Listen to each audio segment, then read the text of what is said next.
رات کے وقت باپ نے اپنی جوان بیٹی سے کہا کہ بیٹی مجھے وہ سامان تو لا کر دو، میں اسے بیچ کر کچھ پیسوں کا بندوبست کرنے کی کوشش کرتا ہوں۔ بیٹی کہنے لگی کہ ابا آپ کس سامان کی بات کر رہے ہیں؟ میں کچھ سمجھ نہیں پائی۔ باپ بولا کہ بیٹی وہ برتنوں والا سیٹ جو پچھلے ہفتے میں نے تمہیں لے کر دیا تھا نا، میں اس کی بات کر رہا ہوں، وہ لا کر دے دو۔ بیٹی اٹھی اور جا کر وہ برتن جو ایک بڑے ڈبے میں تھے انہیں اپنے باپ کے حوالے کر دیا اور بولی کہ ابا کیا آپ سچ میں انہیں بیچنے جا رہے ہیں؟ باپ نے دکھ بھرے لہجے میں کہا کہ ہاں بیٹی، اس کے علاوہ ہمارے پاس اور کوئی چارہ بھی تو نہیں ہے، کوئی اور سامان بھی نہیں کہ جسے بیچ کر کچھ پیسے حاصل کیے جا سکیں۔ یہ کہتے ہوئے اس نے وہ سامان اٹھایا اور گھر سے باہر نکل گیا۔ رات کا وقت تھا، وہ یہ سامان اٹھائے سنسان گلیوں میں سے گزر رہا تھا۔ تھوڑی دیر بعد وہ ایک گھر کے سامنے پہنچا اور اس کا دروازہ کھٹکھٹایا۔ اندر سے ایک نوجوان باہر نکلا۔ سلام دعا کے بعد اس بزرگ آدمی نے اس سے پوچھا کہ بیٹا کیا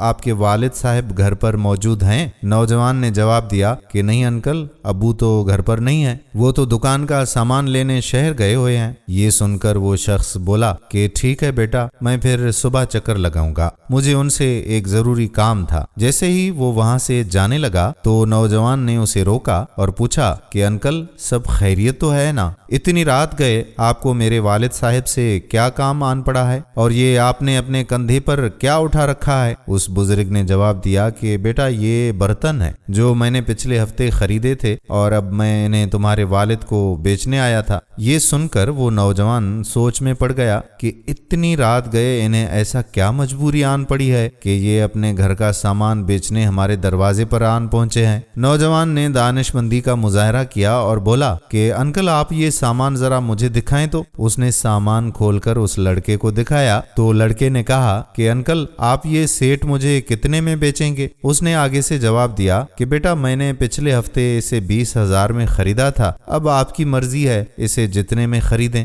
نوجوان یہ کہتے ہوئے گھر کے اندر داخل ہوا کہ انکل آپ ذرا یہیں رکیں، میں پیسے لے کر آ جاتا ہوں۔ تھوڑی دیر کے بعد نوجوان باہر واپس آیا اور اس نے پیسے بزرگ کو تھماتے ہوئے کہا کہ انکل یہ پورے 20,000 روپے ہیں، چاہیں تو آپ گن لیں۔ وہ بوڑھا آدمی بہت خوش ہوا اور اس نے نوجوان کا شکریہ ادا کرتے ہوئے وہاں سے چل دیا۔ نوجوان نے وہ سامان اٹھایا اور گھر کے اندر داخل ہوا تو اس کا چھوٹا بھائی یہ سب دیکھ رہا تھا۔ کہنے لگا کہ بھائی کہ آپ نے ابو سے پوچھے بغیر یہ سامان کیوں خرید لیا؟ وہ بولا کہ تم ان سب باتوں کو چھوڑو اور جا کر یہ دیکھو کہ انکل کہاں جا رہے ہیں۔ اس کا چھوٹا بھائی باہر نکلا اور دبے قدموں اس شخص کا پیچھا کرنے لگا، اور جب وہ اپنے گھر میں داخل ہوا تو وہ دروازے پر کان لگا کر اس گھر میں ہونے والی گفتگو سننے کی کوشش کرنے لگا۔ حالانکہ یہ غلط ہے کہ کسی دوسرے کی دیوار سے کان لگا کر ان کی باتیں سنیں، لیکن وہ بھائی کے کہنے پر آیا تھا اور کوئی غلط مقصد تھا بھی نہیں۔ وہ بوڑھا آدمی اپنی بیٹی کے پاس پہنچا اور بیٹی سے کہنے لگا کہ بیٹی